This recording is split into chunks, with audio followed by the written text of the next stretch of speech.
चरितं रघुनाथस्य शतकोटि प्रविस्तरम् एकैकमक्षरं पुंसां महापातकनाशनम् एकपत्नी एकवचने एकबाणी मर्यादा पुरुषोत्तम राघवेंद्र सरकाराचं चरित्र जीवाचं दुःख कमी करणारं आहे। रामकथा जीवनाची व्यथा कमी करणारी कथा आहे। संसारामध्ये तापलेल्या जीवाला शांत करणारी कथा, मानवी जीवनाची सफलता शिकवणारी कथा। आपल्याकडे आज खूप अनुकूलता आहे, पण एवढं सगळं अनुकूल असताना सुद्धा सतत आपण दुःखी, उदास आणि असमाधानी राहायचं। पण काहीच अनुकूल नाहीये। मखमल शिवाय ज्यांना फिरायचं माहिती नाही, राजाची लेकरं आहेत। भले चैत्रातल्या भर उन्हामध्ये ज्यांचा जन्म झाला असेल, पण उन्हांची त्या सूर्याची तप्त किरण सुद्धा स्पर्श करताना हजारो वेळा विचार करताय की राम फार कोमल आहेत। अशा माझ्या राघवेंद्र सरकाराला 14 वर्षाचा वनवास प्राप्त झाला, एकही गोष्ट अनुकूल नाही। भाऊ भरत जेव्हा भेटायला आले तेव्हा विनंती करतात, दादा तुम्ही अयोध्येमध्ये राजा म्हणून साकारा, मी वनवास भोगतो। राघवेंद्र सरकारने सांगितलं नाही, तुला राज्य मिळालं, तू ती व्यवस्था पहा, मला वनवास मिळाला, हा माझ्या प्रारब्धाचा भाग, मी सुखानं वनवासामध्ये राहतो, 14 वर्ष झाल्यानंतर आपली भेट होईल। एवढा संवाद झाला, आता तरी भरतानं वापस यावं। विनंती केली, दादा नाही बसणार गादीवर, तुमच्या चरण पादुका द्या। याच्यापेक्षा आणखी कोणता संघर्ष हवा होता? आणखी किती कठीण आहे? खरं तर झाडाची साल अंगावरती चढवून 14 वर्ष वनवासाचा प्रवास करणं बोलणं एवढं सोपं नाही। कोमल चरणामध्ये पादुका होत्या, त्याही भरतजी घेऊन आले। एवढी प्रतिकूल स्थिती, पण त्या स्थितीलाही राघवेंद्र सरकारानं प्रत्येक क्षणाला सकारात्मक पाहिलंय। गुफेला कधी कधी महल समजलंय, दाट वृक्षवेली लतांनी सजलेलं ते ठिकाण त्याला सुद्धा आपला भवन समजलंय। आणि प्रत्येक परिस्थितीला राघवेंद्र सरकार खूप चांगल्या पद्धतीनं सकारात्मक भावानं त्या गोष्टीला पाहतायत। म्हणून 14 वर्षाचा वनवासाचा काळ, पण राघवेंद्र सरकार स्थिर आहेत। मग रामकथा आपल्याला शिकवते की बाबांनो, रामचरित्रामध्ये दुःखाशिवाय, संकटाशिवाय, अडचणीशिवाय आणि मनाविरुद्ध सगळ्या गोष्टी घडतायत, तरी त्या प्रत्येक परिस्थितीला राम सक्षम धैर्यानं सामोरं जातायत। हे तुम्ही शिका, तुमच्याकडे खूप आहे आज, पण आपण शिका। पण आपली अवस्था अशी झाली, नडी फुंकिली सोनारे, आणि पुढे इकडून तिकडे गेले वारे, ही म्हण सगळ्यांना पाठ आहे। म्हणजे इतर काही चांगल्या म्हणी लोक फॉलो करतील का नाही माहिती नाही, पण या म्हणी मात्र चांगल्या त्याला फॉलो करतात, त्याला स्वीकारतात। नाहीतरी माणसाला सोयीचंच घ्यायची सवय लागलेली आहे। आपल्या जे सोयीचं असेल ते पटकन स्वीकारायचं, हा स्वभाव बनलाय माणसाचा। कुठेतरी नीती, धर्म, शास्त्र, धैर्य, संयम, आज लोकांकडे सगळं आहे, पण पेशन्स नाहीयेत, धैर्य नाहीये, संयम नाही माणसाकडे। ती संयम शिकवणारी ही रामकथा आहे।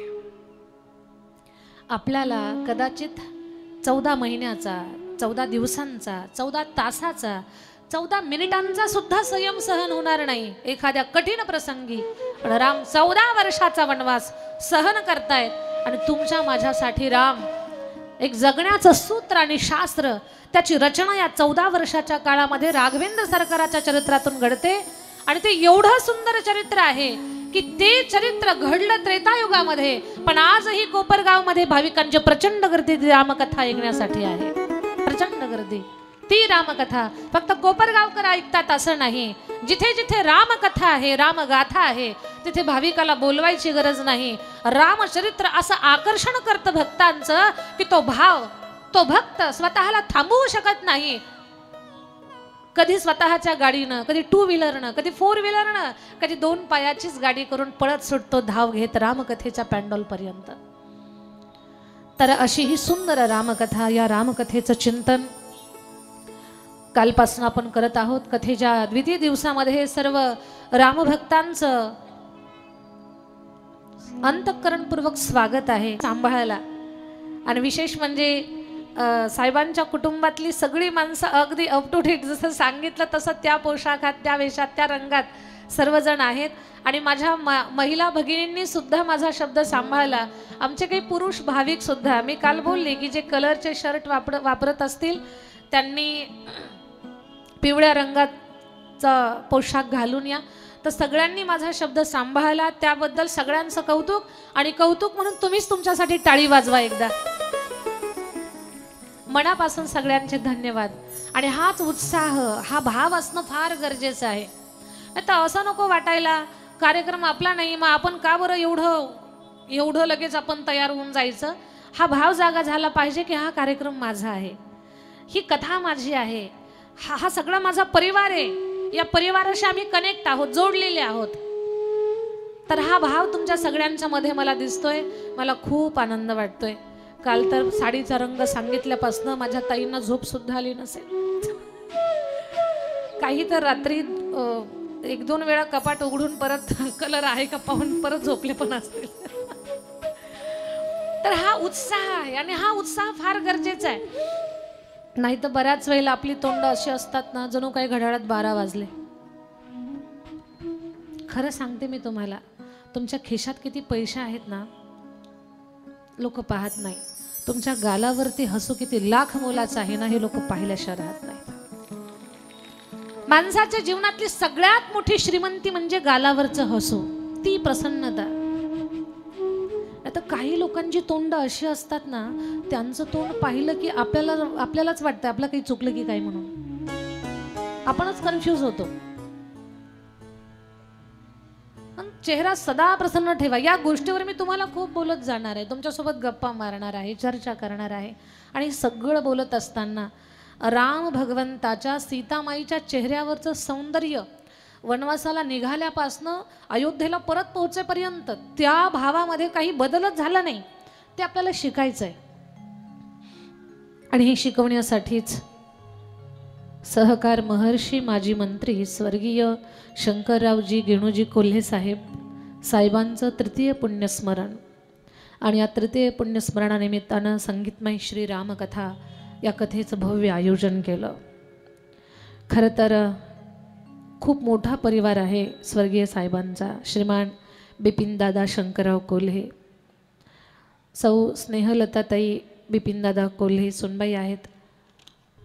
या कोपरगाव शहराच्या पहिल्या महिला आमदार आहेत. ही खूप आमच्यासाठी गर्वाची, स्वाभिमानाची गोष्ट आहे.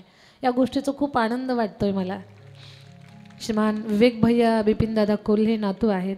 विवेक भैया कोल्हे साहेब सामाजिक कामामध्ये खूप मोठा पुढाकार विवेक भैयांचा असतो.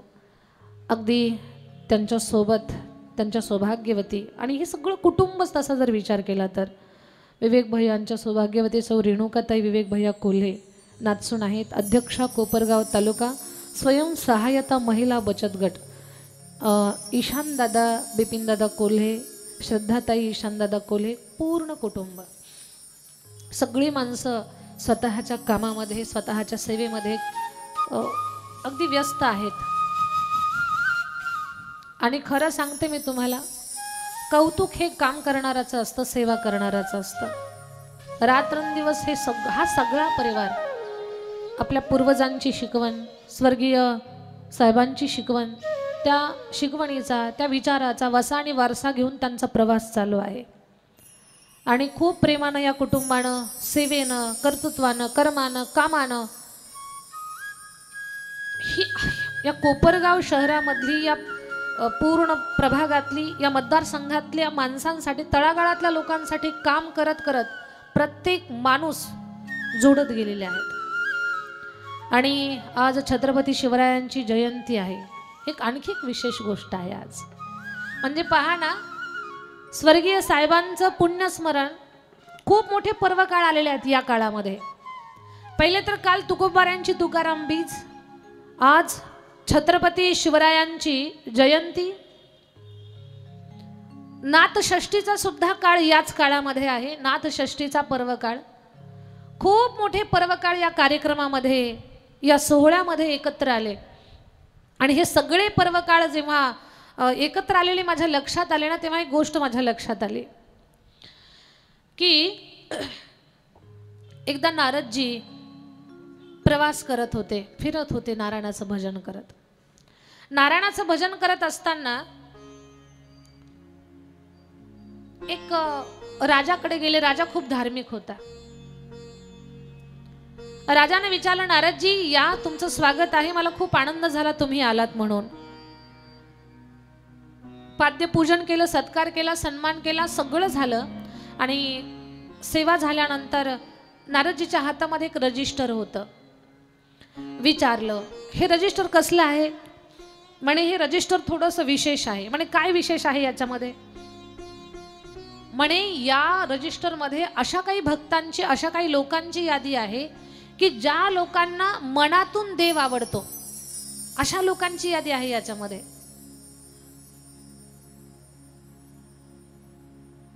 देव आपल्या घरी यावा असं किती लोकांना वाटतं? बाकीचे टेन्शन मध्ये आहेत का? देव आपल्या घरी यावा असं सगळ्यांना वाटतं. वाटतं की नाही? घ्या बरं हात उंच घ्या. सगळ्यांना वाटतं देव आपल्या घरी यावा. अगदी बरोबर. किती छान गोष्ट आहे, देव आपल्या घरी यावा. आपण देवा घरी जावं असं किती जणांना वाटतं? विचार करून हात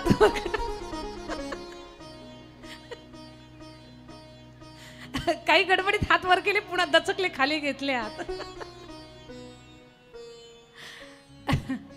आपल्याला अजून खूप कथा करायच्या आहेत, खूप कीर्तन ऐकायचे आहेत, खूप सेवा करायची आहे, खूप सत्कर्म करायचं आहे. चला, मला सांगायचं तुम्हाला एवढंच आहे की त्या रजिस्टर मध्ये किती लोकांना देव आवडतो अशा लोकांची नावं होती, की ज्यांना ज्यांना देव आवडतो त्यांची नावं आहेत.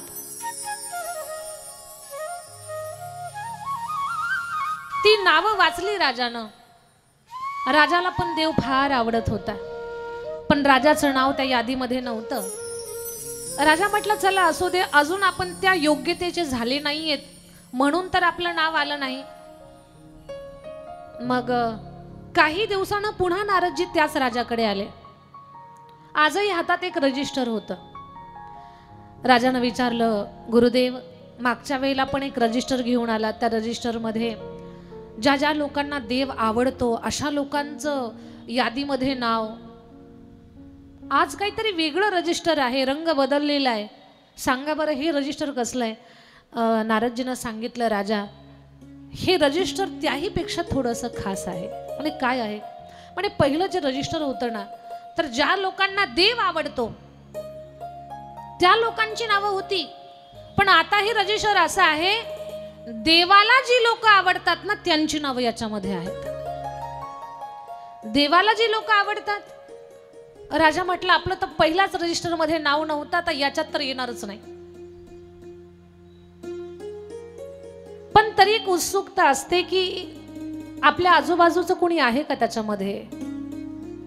म्हणून राजा म्हटला, पण राजा खूप चांगला होता, धार्मिक होता, सेवा करण्याची वृत्ती होती, गोरगरिबांच्या अडचणीमध्ये धावून जायचं, कधी कुणाच्या डोक्यावरनं मायेचा हात फिरवायचा, कुणाच्या लेकीबाळीचं लग्न कुठल्या कारणानं नडलं असेल तर तो प्रश्न सोडवायचा, मुलांच्या शिक्षणासाठी काही अडचण असेल, कुणाला घर नाही त्यांना वास्तू उभी करून देणं, कुणाला खायला अन्न नाही त्यांच्या घरी अन्न पोहोच करणं, ही सगळी कामं राजा करत होता.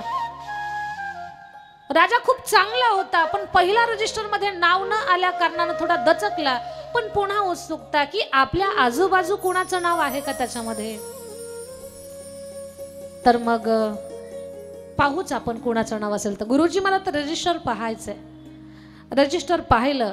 कोणतं होतं रजिस्टर? ते देवाला जी लोक आवडतात ना त्यांचं नाव त्याच्यामध्ये. पहिले देव ज्यांना आवडतो त्यांचं नाव, पण हे 2 नंबरचं रजिस्टर तर देवाला जी लोक आवडतात त्यांचं नाव. राजानं पहिलं पान उघडलं, पुठ्ठा बाजूला काढला आणि पहिल्या नंबरला पहिल्या पानावरती जे नाव वाचलं, राजाचे डोळे अश्रूने डबडबले, कारण पहिल्या क्रमांकाला राजाचं नाव होतं.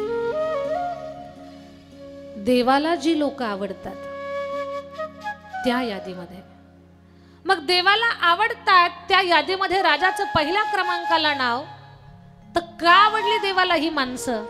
तर त्यांनी जनसेवा केली, की ज्या सेवेचं वर्णन मी आता केलंय. गोरगरिबांच्या अडचणीत धावून जाणं, कुणाला मायेचा हात देणं, कुणाला धैर्य देणं, एखाद्याचं दुःख वाटून घेणं, कुणाच्या सुख दुःखामध्ये सहभागी होणं, लेकीबाळीच्या काही अडचणी असतील त्या मिटवणं, शिक्षणासाठी गोरगरिबांसाठी अगदी व्यवस्था करणं, शेती असेल, उद्योग असेल, या सगळ्या कामासाठी पुढाकार घेणं, ही सगळी कामं स्वर्गीय शंकररावजी गिनोजी कोल्हे साहेब यांनी यांच्या जीवनामध्ये केली. आणि तोच स्वर्गीय मोठ्या साहेबांच्या विचाराचा वारसा बिपिन दादा पुढे चालवत आहेत, स्नेहलताताई चालवत आहेत, त्यांचा पूर्ण परिवार, विवेक भैया आदी सगळी मंडळी हा वारसा सेवेचा, माणुसकीचा, आपलेपणाचा, मानवतावादाचा हा वारसा पुढे घेऊन चाललेले आहेत. तर स्वर्गीय साहेबांचं नाव देवाला जी माणसं आवडतात ना त्या यादीमध्ये आहे. म्हणून तर त्यांच्या स्मृतीमध्ये एवढा भव्य सोहळा, कथेचा सोहळा इथे सजलेला आहे. बऱ्याच वेळेला आपण म्हणतो की खूप परमार्थ केला की परमार्थ करणाऱ्याच्या स्मृतीमध्ये असे दिव्य कार्यक्रम घडत असतात, एरवी कुणाच्या स्मृतीमध्ये घडू शकत नाही. मान्य आहे आम्हाला, खूप सत्कर्म परमार्थ केला की असे कार्यक्रम आठवणीत घडत असतात. पण परमार्थ, सत्कर्म, उपासना नेमकी म्हणायची कशाला याची बऱ्याच वेळेला आपली व्याख्या चुकते. बऱ्याच वेळेला आपण परमार्थ करणं, देवधर्म करणं, खूप मोठं सत्कर्म करणं हे कशाला म्हणतो बरं? म्हणजे मला काही कुणाला नाव नाही ठेवायचं या व्यासपीठावरनं, पण एक साधी गोष्ट मला सांगायची. रात्रंदिवस जपाची माळ घेऊन बसणं म्हणजे खूप काही मोठा परमार्थ करणं असं नाहीये. म्हणजे तुम्ही जपाची माळ घेऊ नका असं पण मला म्हणायचं नाही, त्याच्याशिवाय आपलं चांगुलपण, आपली सात्विकता टिकू शकत नाही. पण काही लोकांची वृत्ती अशी आहे, काही लोक रात्रभर भजन करतात, पहाटच कुणाची तरी मका कापतात आणि स्वतःच्या म्हशीला टाकतात. मग मला सांगा, या रात्रभर केलेल्या भजनाचा काही उपयोग आहे का? भजन म्हणजे परिवर्तन आहे, बदल आहे. आपल्या स्वतःत बदल झाला पाहिजे, आपल्या वृत्तीमध्ये बदल झाला पाहिजे. तो बदल अपेक्षित आहे. चांगल्या गोष्टी आपल्याकडनं घडल्या पाहिजे. एखादी चुकीची गोष्ट करत असताना दचकलो पाहिजे आपण, नाही बाबा आपण चांगल्या क्षेत्रातले माणसं आहोत, आपलं नाव चांगलं आहे, आपला व्यवहार चांगला आहे, आपली कृती चांगली आहे, जनमानसाच्या मनात आपल्याबद्दल चांगली भावना आहे, ते टिकून ठेवण्यासाठी एखादी कृती करताना 1000 वेळा आपण विचार केला पाहिजे. तर मला सांगायचं एवढंच की खरा परमार्थ काय आहे? ज्या क्षेत्रामध्ये आपण काम करतो, सेवा करतो, कर्तृत्व करतो, त्या क्षेत्रातलं काम आपण निष्ठेनं, सत्यानं आणि प्रामाणिकपणे करणं हा आपल्या जीवनातला खरा सगळ्यात मोठा परमार्थ आहे. मग तो तुम्ही राजकारण करत असाल, तुम्ही समाजकारण करत असाल, तुम्ही अध्यात्म जपत असाल, तुम्ही शेती करत असाल, उद्योग करत असाल, व्यापार करत असाल, जे काही करता ते निष्ठेनं, सत्यानं आणि प्रामाणिकपणे ती कृती करताना माझ्या या प्रत्येक कर्माला ईश्वर साक्षीदार आहे, ही त्यानं सांगितलेली सेवा आहे, ही भावना मनामध्ये ठेवून ती सेवा करणं म्हणजे आपल्या जीवनातला सगळ्यात मोठा परमार्थ आपण करणं आहे. तर स्वर्गीय साहेबांनी स्वतःच्या जीवनामध्ये खूप मोठी जनसेवेची कामं केली, म्हणून आज त्यांच्या व्यक्तिमत्वाचा सुगंध जनमानसामध्ये दरवळतोय. खूप सुंदर जगावं माणसानं, मोठ्या लोकांकडनं जगणं शिकलं पाहिजे आपण. बऱ्याच वेळेला आपली एक खुळी समजूत असते, मोठी माणसं मोठी आहेत ती. हा बाबा, मोठी माणसं अशी सहज मोठी होत नसतात. सगळ्या बाजूने सर्वांगीण मोठे होत असतात ते. केवळ धनानं माणूस मोठा झाला म्हणजे मोठा नाही, माणूस विचारानं सुद्धा मोठा व्हावा लागतो, तेव्हा त्याचं मोठेपण टिकून राहत असतं सगळ्याच गोष्टीमध्ये. आणि त्यांच्या व्यक्तिमत्वाचा प्रकाश आजही जनमानसामध्ये. झिजुणी सदा चंदनाने दुसऱ्यास मधुगंध द्यावा, झिजुणी सदा चंदनाने दुसऱ्यास मधुगंध द्यावा, हे जाणता जीवनाचा आनंद ही ओघळावा, आनंद या जीवनाचा सुगंधा परी दरवळावा, आनंद या जीवनाचा सुगंधा परी दरवळावा, आनंद या जीवनाचा सुगंधा परी दरवळावा,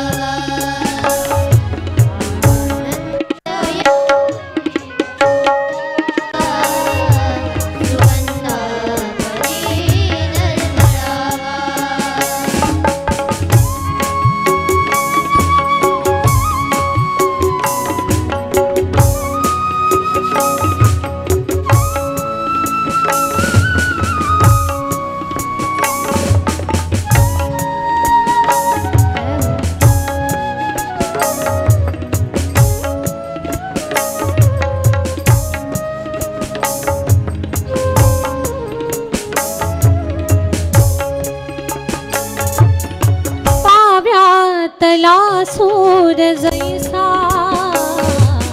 मोठा तुम्ही ओघळावा, पाव्यातला सूर जैसा मोठा तुम्ही ओघळावा,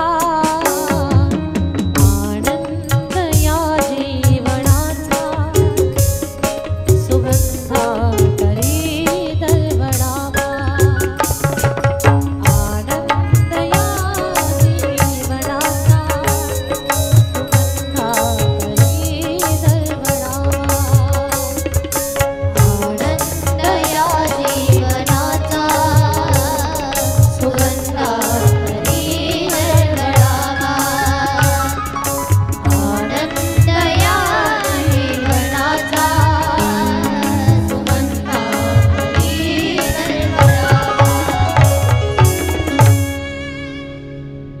जन्माला खूप लोक येतात, खूप लोक जन्माला येतात, खूप लोक मरतात सुद्धा.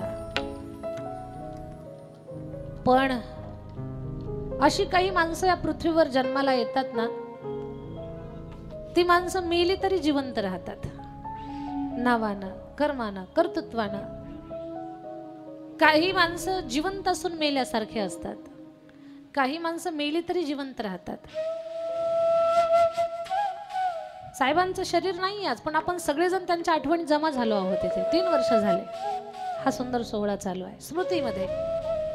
छत्रपती शिवरायांचं शरीर नाही आज आपल्यामध्ये, पण छत्रपती शिवाजी महाराज तुमच्या आणि माझ्या मनावर आजही राज्य गाजवतात. कांदिव नाही का, कोपरगाव, आज आपल्या गळ्यात माळ, आपल्या गळ्यात टाळ, भाळावर बुक्का, कपाळावर कुंकू, दारामध्ये तुळस, मंदिरावर कळस, महिलांच्या नाकात नथ आणि पुरुषांच्या ओठावर मिशी. कुणामुळे जिवंत असेल तर केवळ महाराष्ट्राचे राजे छत्रपती शिवाजी महाराजांचे.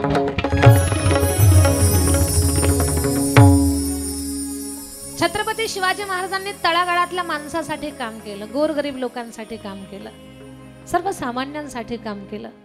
मेलेली माणसाची मेलेली मन महाराजांनी जागी केली, जिवंत केली.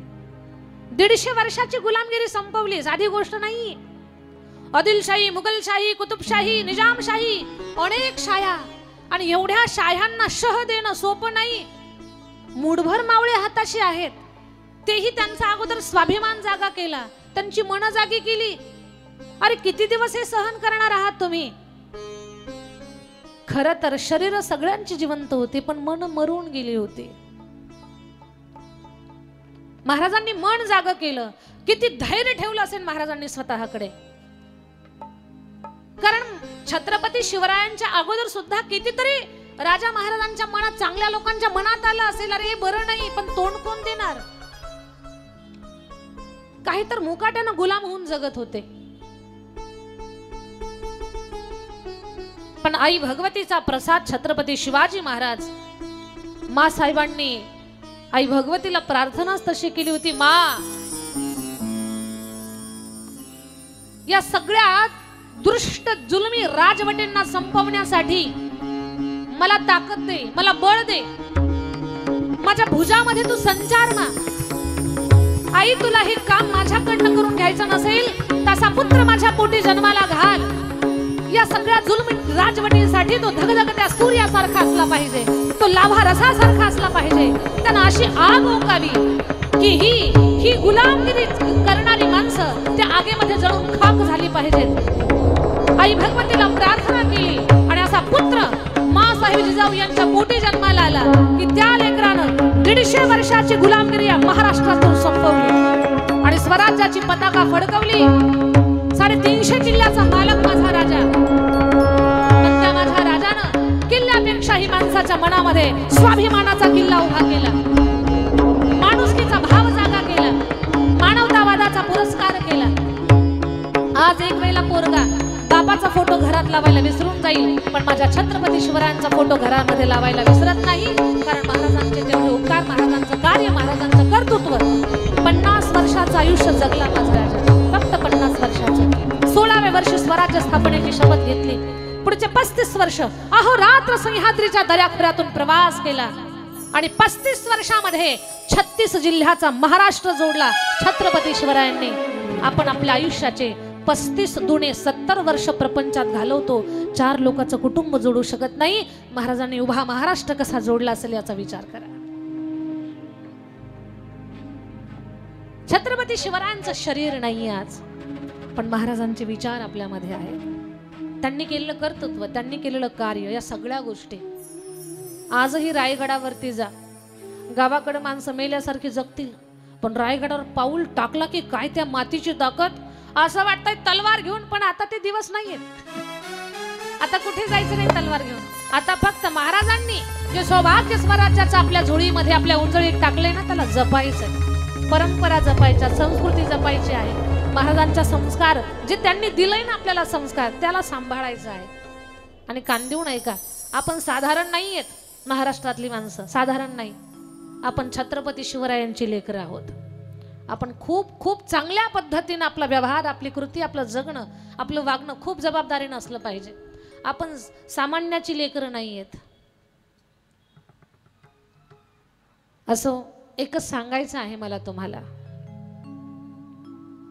की अशी काही माणसं असतात ना या भूमंडलावर जन्माला येतात. मी काल पण एक वाक्य बोलले की ती आकाशामध्ये चमकत्या ताऱ्यासारखी, सिताऱ्यासारखी असतात.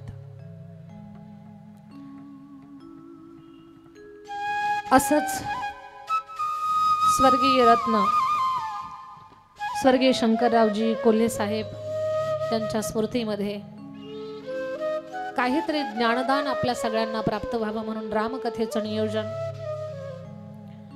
अन्नदान केलं, पाणी पिलं, पाण्याचं दान केलं तर काही 3 तासापर्यंत पाणी आपल्या पोटात राहील. अन्नदान केलं तर कमीत कमी 3 दिवसापर्यंत राहील. पण ज्ञानदान केलं तर ते ज्ञानदान शेवटच्या श्वासापर्यंत आपल्या सोबत राहील. या विशाल विचारानं कोल्हे कुटुंबानं रामकथेचं आयोजन केलेलं आहे. हम कथा सुनाते राम सकल गुण धाम की, ए रामायण है पुण्य कथा श्री राम की, ए रामायण है पुण्य कथा श्री राम की, ए रामायण है पुण्य कथा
राम सीता राम राम राम राम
काल आपण रामकथेमध्ये प्रवेश केला आणि वेळेची मर्यादा राखत आपल्याला थांबावं लागलं. अयोध्येतल्या नरनारीचं वर्णन एवढंच काय, माई कौशल्या दशरथजी यांना वंदन, सीता रामाला वंदन, शरयू मातेला वंदन. खूप मोठी वंदना गोस्वामी संत तुलसीदासजी तुलसी रामायणामध्ये करतात. ते पाहत आपण बिनु सतसंग न हरिकथा. भारद्वाज ऋषींनी याज्ञवल्क मुनींना प्रश्न विचारला, कौशल्येचा राम आणि परब्रह्म राम दोन्ही एकच आहेत का वेगळे आहेत? तुलसी रामायण हे शिवकथेपासून सुरू होतं. अगोदर शिवकथा, नंतर रामकथा. आणि असंही शिवकथा ही रामकथेचं प्रवेशद्वार आहे. भगवान शंकराची जी लोक भक्ती करतात रामाला ते आवडतात, रामाची जी लोक भक्ती करतात शंकराला ती माणसं आवडतात, असं दोघांचं सूत्र आहे. आणि मग याज्ञवल्क्य मुनींनी सांगितलं, भारद्वाजजी प्रश्न अतिशय सुंदर आहे तुमचा. या प्रश्नाचं उत्तर देण्यासाठी मला तुम्हाला रामकथा सांगावी लागेल. पण रामकथा ऐकण्या अगोदर शिवकथा ऐका. एकदा भगवान श्री भोलानाथ सती मातेला घेऊन नाशिक जिल्ह्यामध्ये अनकाई नावाचा जो किल्ला आहे तिथे अगस्त्य महाराजांचा आश्रम आपल्या जवळच आहे, असं काही जास्त दूर नाहीये. आणि कधी तो किल्ला ना वर चढून नाही, गाडीमध्ये बसून पहा, गाडीमधून तिथून प्रवास करताना पहा, त्या किल्ल्याचा आकार भगवान शंकराच्या पिंडी सारखा आहे. पहा, मी बऱ्याच वेळेला विचार केला की इथेच भगवान शंकर कथा ऐकण्यासाठी आले होते. या पहाडीचा, या पर्वताचा, या डोंगराचा आकार, या किल्ल्याचा आकार भगवान शंकराच्या शिवलिंगासारखा आहे, शिवपिंडी सारखा. मग तिथे शिव आणि सती कथा श्रवण करण्यासाठी आले. याच्यातून एक शिकायचंय, कुठलाही सत्संग असेल, कथा कीर्तन असेल, ते जोडीनं श्रवण करावं. आता काल सांगितलं होतं मी,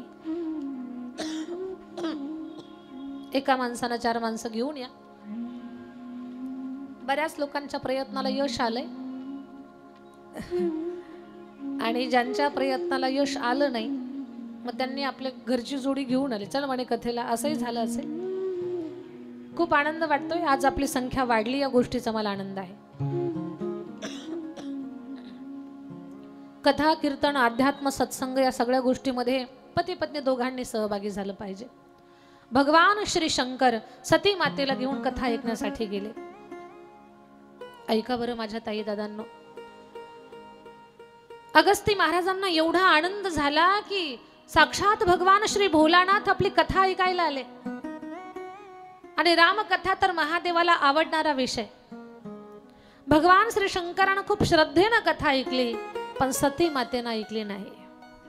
माझ्या ताईंनो, कथा ऐकण्यासाठी अंतकरणामध्ये सद्भाव श्रद्धा असावी लागते.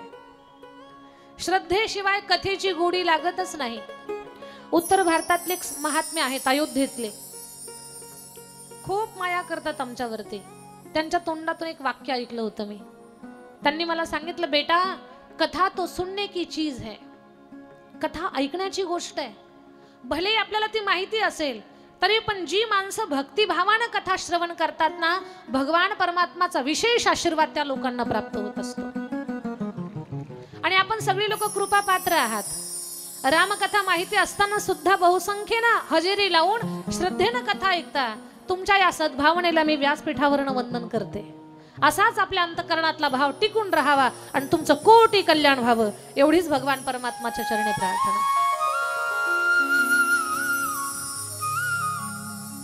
शंकरानं भक्तिभावानं कथा ऐकली, पण माता सतीनं ऐकली नाही का? अंतकरणामध्ये श्रद्धाच नव्हती.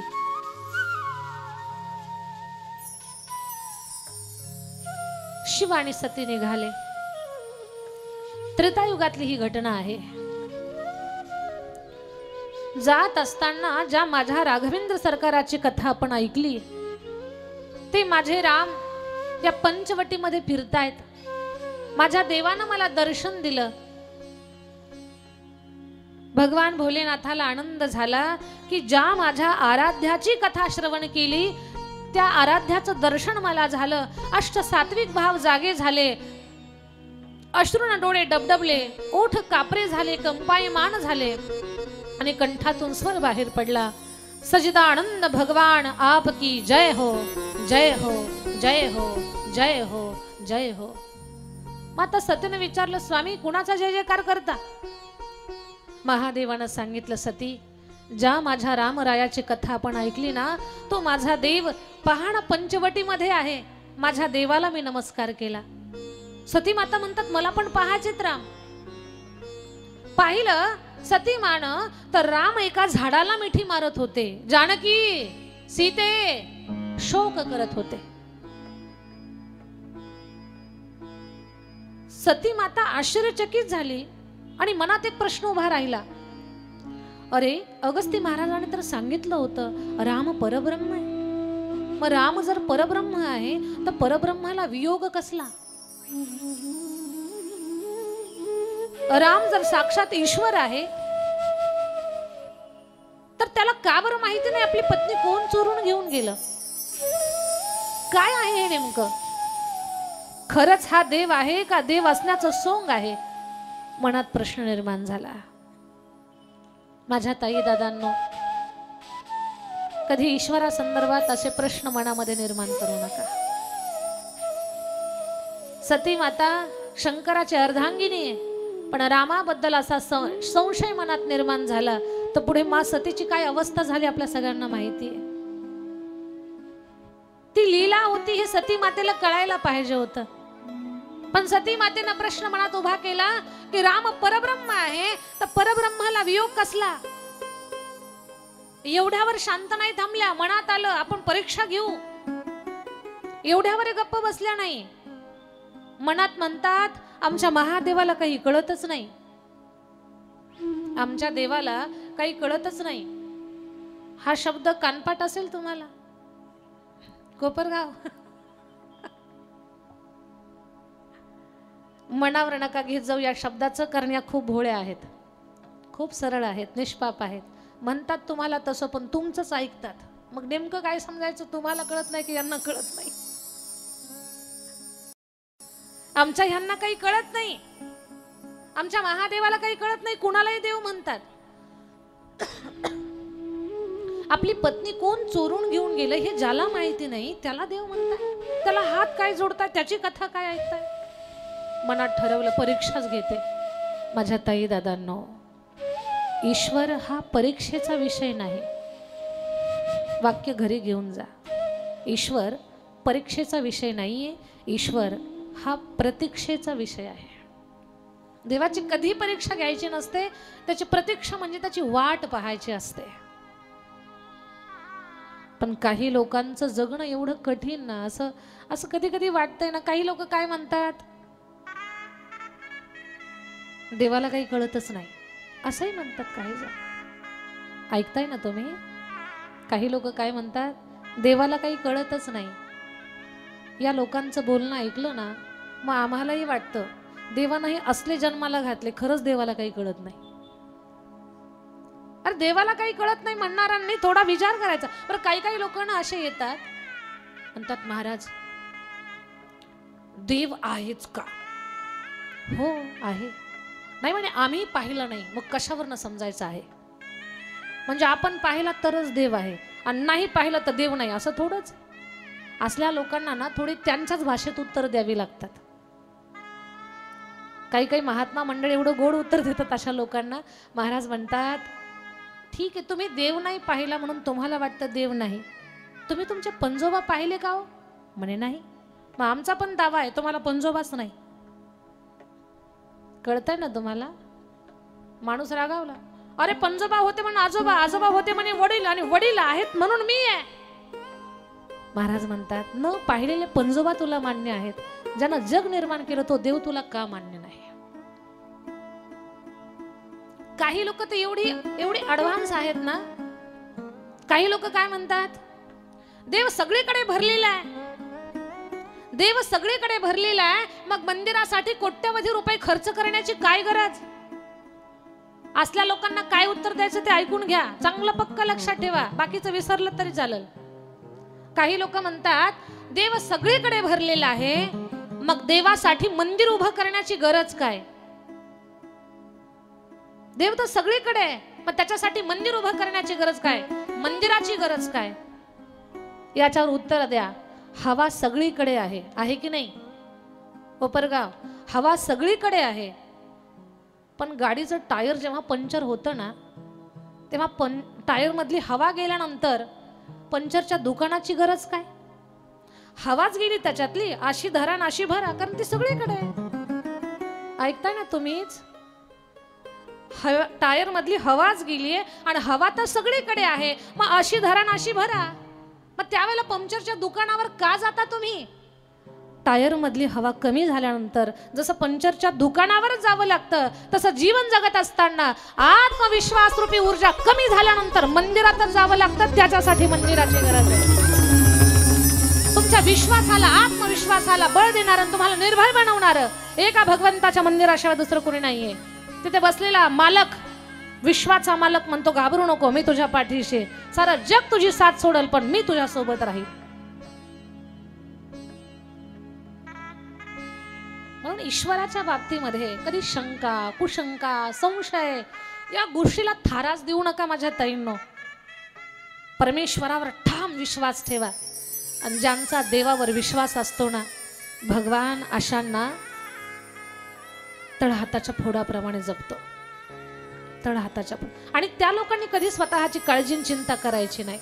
आपली चिंता करण्यासाठी तो आहे, फक्त त्याच्यावर विश्वास आपला असला पाहिजे. पण बरीच लोक काठावरच उभी असतात, काठावर. मग काठावरचे कुणीकडे पडतील मला काही विचारू नका, कुठे पडतात मग ती. सती मातेच्या मनामध्ये संशय, मला परीक्षा घ्यायची आहे. सांगितलं नाही शंकराला, गेल्या आणि सीता मातेचं रूप धारण केलं. अशी बुद्धी नको यायला होती माता सतीला. सीता मातेचं रूप धारण केलं. राघवेंद्र सरकाराच्या पुढे पूर्ण शृंगार केला. रामाच्या पुढे सती माता समोर आली की रामानं पाठ फिरवायची, झाडाला मिठी मारायची, जानकी सीते. पुन्हा सती मातेनं पुढे यावं, रामानं पाठ दाखवावी, झाडाला मिठी मारावी, सीते जानकी. लक्ष्मणजी चुकले. लक्ष्मणजी म्हणतात, दादा अरे आपली वहिनी आली आहे. लक्ष्मणा, ही आपली वहिनी नाही, ही आपली आई आहे. आई म्हटलं की धर घाम फुटला माता सतीला. दचकल्या, भयभीत झाल्या, गोंधळून गेल्या. राघव तुम्ही कसं ओळखलं? आई आई शंकराकडे काय चालतं ना ते मला माहिती आहे, आणि माझं काय चाललं हे शंकराला कळतंय. आम्ही उजवे वाम भाग तुका म्हणे एकच अंग, एका नाण्याच्या जशा दोन बाजू असतात ना मा, तसे आम्ही दोघे आहोत ग. माझ्या शंकराला खोट बोलून तू माझ्याकडे असं यायला नव्हतं पाहिजे मा. ठीक आहे आलीस आता, तू का आलीस आई म्हणून तू काही आता कौल दे माझ्या पुढच्या कामासाठी, माझ्या पुढील कार्याला यशस्वी करण्यासाठी. आई तू आशीर्वाद दे. आणि तीच तुळजापूरला तू काही रूपानं साकारली, तुळजापूरची माय भवानी. आई जगदंबा भवानी मात की जय. या भवानीनं अनेकांना कौल दिला. छत्रपती शिवरायांना भवानी तलवार दिली, आणि ती तलवार अनेक दृष्टांच्या कंठाचा घोट घेऊन शांत झाली. या भवानी तलवारीनं छत्रपती शिवरायांच्या हातामध्ये अशी शोभत होती. ती तलवार पाहिली की दुश्मनांच्या अंगाला धरकाम सुटत होता. ती भगवती रामरायाने तिला थांबवलं. मा आता इथेच थांब. एक रूप थांबलं आणि एक रूप शंकराकडे गेलं. शिवजीने विचारलं गरडाव, सती परीक्षा घेतली तू? नाही स्वामी, मी परीक्षा नाही घेतली. खोटं बोलली. माझ्या ताईंनो, पती आणि पत्नीचं नातं हे विश्वासाच्या धाग्यानं बांधलेलं आहे. ऐका बरं, विश्वासाच्या धाग्यानं बांधलेलं आहे. त्याला खूप जपावं लागतं. दोघांनी एकमेकासोबत खूप प्रामाणिक राहावं लागतं. एवढं प्रामाणिक की ती प्रामाणिकता आपल्या डोळ्यामध्ये, आपल्या शब्दामध्ये, आपल्या चेहऱ्यावर दिसली पाहिजे, आपल्या पावलात दिसली पाहिजे. माणसाचा अप्रामाणिकपणा डोळ्यात पण ओळखू येतो. माणसाचा अप्रामाणिकपणा, फसवेपणा शब्दात, ओठांच्या हालचालीवर सुद्धा कळतो. माणसाचा फसवेपणा चालणाऱ्या त्या चालीवर सुद्धा कळतो. आणि हे खूप अभ्यास करणाऱ्या लोकांच्या लक्षात येतं. म्हणून आपल्या आयुष्याच्या जोडीदाराचा प्रामाणिकपणा नजरेत दिसावा, गालावर दिसावा, ओठावर दिसावा, त्या चालीमध्ये दिसावा, प्रत्येक कृतीमध्ये दिसावा. पती पत्नीचं नातं नाजूक आहे. ते विश्वासाच्या धाग्यानं जोडलेलं आहे. त्याला खूप जपावं लागतं. विश्वास या शब्दामध्ये 3.5 अक्षर आहेत. आपला देह 3.5 हाताचा आहे. 3.5 हाताच्या देहाचं सबंध जीवन 3.5 अक्षरावर अवलंबून आहे. विश्वास. कोपरगाव, विश्वास द्यावा याच्यासाठी आपण शपथ देतो. विश्वास पक्का करण्यासाठी काय देतो आपण? शपथ देतो. शपथ आहे. पण ऐका, शपथ मोडल्यानं माणूस मरत नाही. चुकीचं घेऊ नका, त्याच्या पुढचं ऐका. शपथ मोडल्यानं माणूस मरत नाही कोपरगाव, पण शपथ मोडल्यानं विश्वास मरून जातो, की जो लाख मोलाचा असतो. मरून जातो तो विश्वास. या विश्वासाला खूप जपायचं आहे. आणि जीवन बार बार नाही, एकदाच आहे. फार सुंदर जगायचंय. आणि पती पत्नीच्या नात्याला तो खूप जपायचंय. ते विश्वासाच्या धाग्यानं. एक शब्दाची सुद्धा खोट नको आहे. सतीमा खोटं बोलली. स्वामी नाही घेतली मी परीक्षा. ठीक आहे सती. शिवजी मनात विचार करतायत, हिनं माझ्या आईचं रूप धारण केलं आणि हिच्यासोबत आता पत्नीत्वाचा संबंध ठेवणं म्हणजे जगाच्या भक्तीच्या नात्याला कलंक लागेल. त्याग केला. जेव्हा कैलासामध्ये पोहोचले ना, डाव्या भागाचं सतीमाचं आसन काढलं आणि समोर टाकलं. सती तू पुढे बस. शिवजीनं त्याग केला. 1000 वर्ष समाधीमध्ये गेले. 1000 वर्षानंतर जेव्हा समाधीतून शंकर बाहेर आले, तेव्हा आकाश मार्गे विमानांची ये जा चाललेली होती. सती मातेने विचारलं, स्वामी ही कसली विमानं आहेत? सती तुझ्या वडिलांच्याकडे यज्ञ आहे. माझ्या वडिलांकडे यज्ञ? हा सती, मग आपल्याला निमंत्रण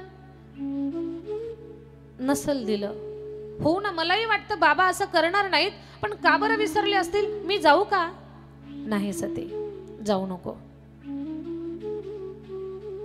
मला जाऊ द्या ना. नाही जायचं सती. का? कारण ब्रह्मसभेमध्ये अनावधानानं माझ्याकडनं त्यांचा अपमान घडला. सूड भावनेनं त्यांनी यज्ञ ठेवलेला आहे. सूड कुणावर काढावा हे सुद्धा लोकांना कळत नाही. आपल्या जवळच्या नातेवाईकामध्ये कधी सूड भावना ठेवू नये. लोकाला सवय लागली आपल्यासोबत भांडणं खेळायची आणि लोकांना जवळ करायचं. लोकांना जवळ करू नका असं मी म्हणणार नाही, पण कान देऊ नाही का, शेजारणीला किती जरी चहा पाजला तर ती कधीच तिची प्रॉपर्टी तुमच्या नावी करणार नाही. आणि सासूला रोज भांडा, प्रॉपर्टी तुम्हाला देऊन गेल्याशिवाय राहणार नाही. ती प्रॉपर्टी तुम्हालाच देईल, शेजाऱ्यांना देणार नाही. सासूला खूप तुम्ही भांडताय, वाद करताय, एक अक्षर सुद्धा नीट बोलत नाही, पण बिचारी सगळी प्रॉपर्टी तुमच्या नावे करूनच मग जगाचा निरोप घेईल. शेजारणीला किती चहा पाजा तरी ती तिची प्रॉपर्टी तुम्हाला देणार नाही. याचा अर्थ शेजाऱ्यांना चहा देऊ नका असं मला म्हणायचं नाही. पाहुणचार करा, प्रेमानं सगळी माणसं जोडा, पण आपल्याही माणसावर प्रेम करायला शिका. हे रामकथा शिकवते आपल्याला. आपल्याही माणसावर प्रेम करा.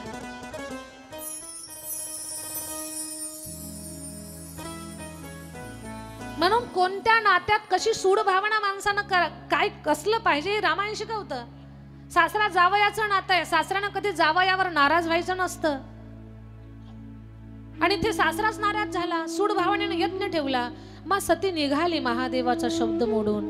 पाहिलंय, पिता भवन जब गई भवानी, दक्ष त्रास काहुन सणमाणी, सादर भली मिली एक माता, भगिनी मिली बहुत मुस्काता.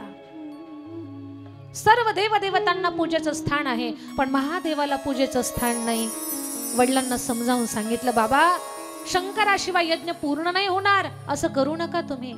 ए सती, दे सोडून महादेवाला, येऊन राहा माझ्याकडे, सुखानं सांभाळतो तुला. त्या मरकटलोचन महादेवाचं नाव घेऊ नको. बाबा तुमचे हे शब्द ऐकण्या अगोदर मला मृत्यू का नाही आला? महादेवाला त्याग कर म्हणता? नाही ना बाबा, नाही सोडू शकत महादेवाला. का? तेरी खोज में ना जाने कितने युग मेरे बीते, अंत में काम क्रोध मत हारे, हे भोले तुम जीते. मुक्त किया तूने प्रभु मुझको, मुक्त किया तूने प्रभु मुझको, शत शत है प्रणाम. बाबा मी जन्मोजन्मीची महादेवाची पत्नी, माझा श्वास सुद्धा शिव शिव भजन करतोय. ऐसी सुबान आए आई न ऐसी शान, ऐसी सुबान आए आई न ऐसी शान, जिस दिन जुबान पे मेरे, जिस दिन जुबान पे मेरे आई न शिव का नाम, ऐसी सुबान आए आई न ऐसी शान.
माता सती योग अग्नीमध्ये लीन झाली. दक्षाच्या यज्ञाचा विध्वंस झाला. पण अग्नीमध्ये लीन होत असताना माता सतीची इच्छा आहे, जन्मोजन्मी मला महादेव पती मिळावेत आणि जन्म घेणे लागे वासनेच्या संगे. पुढचा जन्म हिमालयाच्या पोटी माता पार्वतीच्या रूपानं. आणि एक दिवस नारदजीनं सांगितलं, हिला असा पती मिळणार आहे हिमालया, असा पती ज्याचं काळीवर शेत नाही, पांढरीवर घर नाही, त्याला मित्र नाही, आई नाही, वडील नाही, अंगावर कपडा सुद्धा नाही. बाप रे बाप, असल्या पोराला कोण पोरगी देणार? पण माता पार्वती म्हटलंय, सगळं वर्णन महादेवाला लागू होतं. बाबा, असला पती मिळण्यासाठी मला काय करावं लागणार? म्हणे तपश्चर्या. असली तपश्चर्या केली. परीक्षा घेण्यासाठी सप्त ऋषी आले. आई, एवढी घोर तपश्चर्या कोणासाठी करते? म्हणे महादेवाच्या प्राप्तीसाठी. हसायला लागले ऋषी. म्हणे महादेवासाठी? आई, खरं सांगतो तुला, त्या महादेवाला राहायला घरच नाही. ज्याला तू पती म्हणून स्वीकारणार आहेस त्याला राहायला घरच नाही. माता पार्वती म्हटल्या, फरशी पुसायचा ताणच नाही, घर नाही ते पण चांगलंच आहे. अगं आई, अंगावर एक सुद्धा सोन्याचा दागिना नाहीये. माता पार्वती म्हटलं, नो टेन्शन, चोर यायचं कामच नाही. पण लॉकर पहा, कुठं काय पहा, गरजच नाही या गोष्टीची. अगं आई, खरं सांगतो, स्मशानात राहतय. स्मशानात? Very good. मी तर काही कुणाच्या घरी जाणारच नाही, पण प्रत्येकाला माझ्या घरी एक ना एक दिवस यावंच लागेल. किती जरी रुसलेलं असलं, किती जरी फुगलेलं असलं, कधी माझ्या महादेवाच्या मंदिराचं तोंड नाही पाहिलं, उभं आयुष्य शंकरापासून किती जरी तोंड लपवलं, तर मेल्यावर 4 जण पकडून जबरदस्ती माझ्या पतीकडे घेऊन येतील. आई, अगं अंगावर कपडा सुद्धा नाही. माता पार्वती म्हटलं, कपडे धुवायचं टेन्शनच नाही. आई, अगं 4 घरची भिक्षा मागतं आणि खातं. माता पार्वती म्हटलं, स्वयंपाकाचं टेन्शनच नाही. एवढ्या सुख सुविधा. आता ह्याच तर सुविधा पाहतो आपण आपल्या मुलीला. स्वयंपाक नको, कपडे धुवायला नको, फरशी पुसायला नको, भांडी स्वच्छ करायला नको. हेच पाहिजे की नाही तुम्हाला? तुमची मुलगी अशाच घरात द्यायची की नाही तुम्हाला? खरं खरं बोला, रामायणाच्या समोर आहात. आणि एवढ्या अपेक्षा ठेवल्यामुळेच दुःख आपल्या पदरी आहे. त्या मुलीचं काही नसतं, पण मुलीपेक्षा मुलीच्या आईचंच मार्केट जास्त आहे आता. त्याच मॅडम पुढे येतात अगोदर. ज्या घरात माझी मुलगी द्यायची त्या पोराला 100 एकर जमीन पाहिजे. आता कुणाचे उतारे दाखवायचे? सगळी जमीन पाण्याखालची पाहिजे, पूर्ण ऊसच पाहिजे, पोरगी शेतात पण नाही गेली पाहिजे. ज्या घरात मुलगी द्यायची त्या मुलाला नोकरी पाहिजे, 1 लाख रुपये पगार पाहिजे, फिरायला गाडी पाहिजे, राहायला बंगला पाहिजे. त्या मुलाला भाऊ नको, बहीण नको, त्या घरातली सासू सुद्धा मेलेली पाहिजे. याच्यामुळे सगळ्या अडचणी होत चाललेल्या आहेत आपल्या. ऍडजस्टमेंट हा विषयच माणूस घेईन आता. कशामुळे अशी वागायला लागलीत माणसं तेच कळत नाही. अरे कुठेतरी समजून घ्या, सांभाळून घ्या. आणि सगळंच आपल्या मनासारखं नसतं, काही गोष्टींना ऍडजस्ट करावं लागत असतं.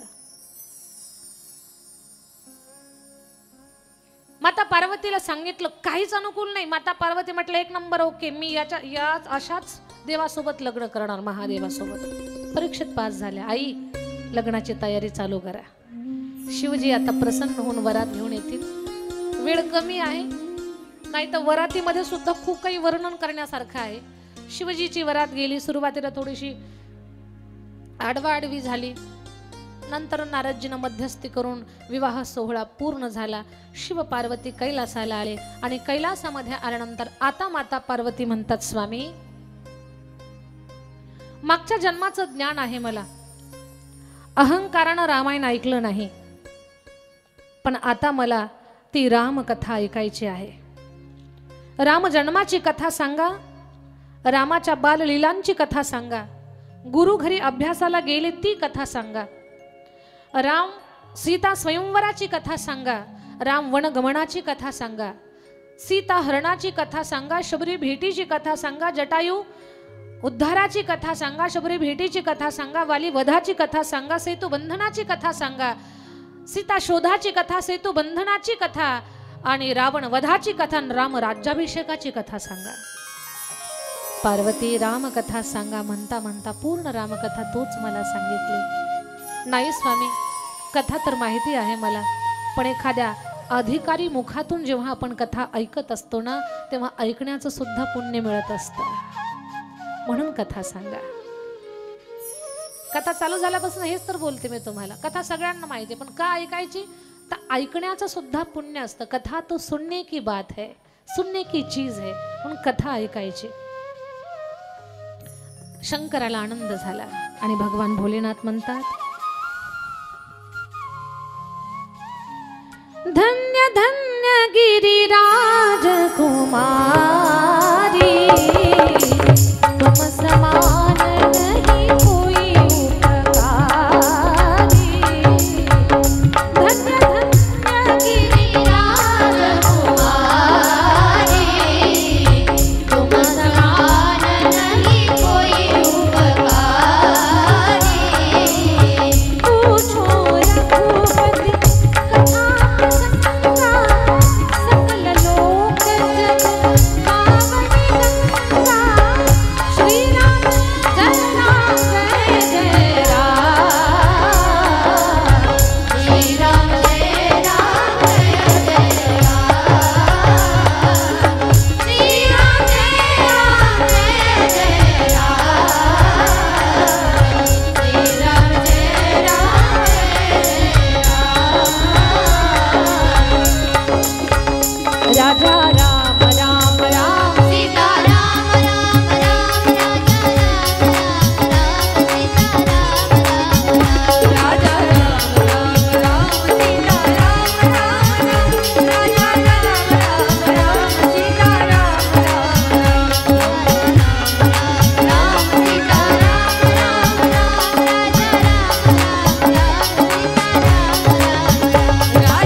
पार्वती, तुला रामकथा सांगतो.